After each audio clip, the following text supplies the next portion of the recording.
Mr. Renaldo Brown, right? Thank you for having me here today. For those of you looking at this, Renaldo recently got promoted to junior broker within our firm.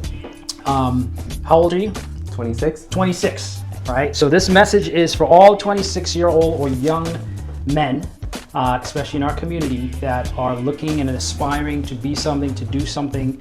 I wanted you guys to hear a little bit from Renaldo, because I believe his message can resonate a lot with our community, right? So congratulations. Thank you. Right? Appreciate it. You shared a little bit about your story, right? Yeah. Maybe first tell us, how do you feel now that you've accomplished this and tied, because you did talk about certain things that you've gone through, and I know you're getting a little bit emotional about it, but walk us through what that experience was like for you. No, I feel like, especially starting the business, one of the biggest things I had to adapt to is just a whole new environment. But I felt like the environment that I was in before has mentally prepared me to be in an environment like this. Just to have the mental toughness, knowing that I had people around me, that life is not always going to go the way that you want it to go. I had people who were made fun of me. I had people who hated on me. I had people who never wanted to see me succeed.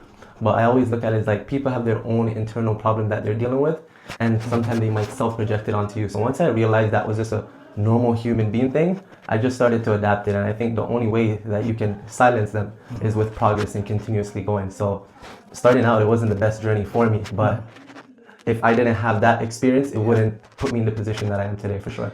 Do you find that there are a lot of people, especially young people in your sphere of influence, that may have a similar story and that are trying to progress, they're trying to get out of their situation, but it's hard for them, right? What would you say to someone like you in a similar scenario where, you know, your background, I mean, there's elements of where you came from that you're trying to grow out of? What would you say to someone in that same position? I say most importantly is that you have to get out of the victim mindset, especially coming from low income neighborhood and just being around a lot of social work type of environment. I think that's one of the biggest adversity I had to get over, is just victimizing my family member for the way that I grew up, the kind of lifestyle that I have, and just know that it's not our fault, right? Because the system is really designed for us to fail, but it's our problem that we have to deal with. Because I've seen people who've been through the same struggles that we've been through, and they were able to overcome it. So it doesn't mean that it's impossible. Right. But I think most people, we spend so much time trying to fit in because we're seeking for external approval. And what I really wanted is just that, knowing my goals and knowing my why and what I want to accomplish, it's abnormal, right? Most people are not going to support you. Most people can't visualize what you're thinking. Most people can't see what you're seeing. So what I really had to do is do abnormal things. I hated public speaking. I hated talking in front of people. I hated putting on three-piece suits, right? And most important thing was connecting with my faith.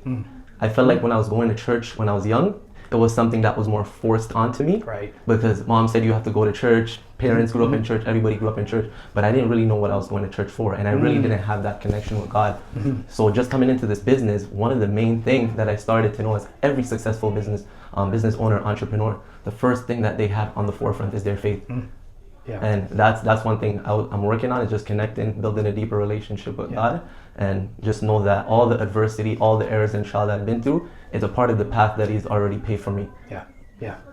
This is powerful, right? For anyone that's, you know, going through the normal challenges of can you be successful given, you know, any sort of past that you've had, you know, faith, your belief system, the right environment, these are the keys to, you know, being successful, right? And especially, you know, within financial services, it's known for, you know, the majority of people are generally older, right? But you being as young as you are right now, and now you know, officially a junior broker within this office, I am extremely happy to see this, to hear this, to be associated with you, and you know, I can see why you're having success, right? So congratulations again, my man. And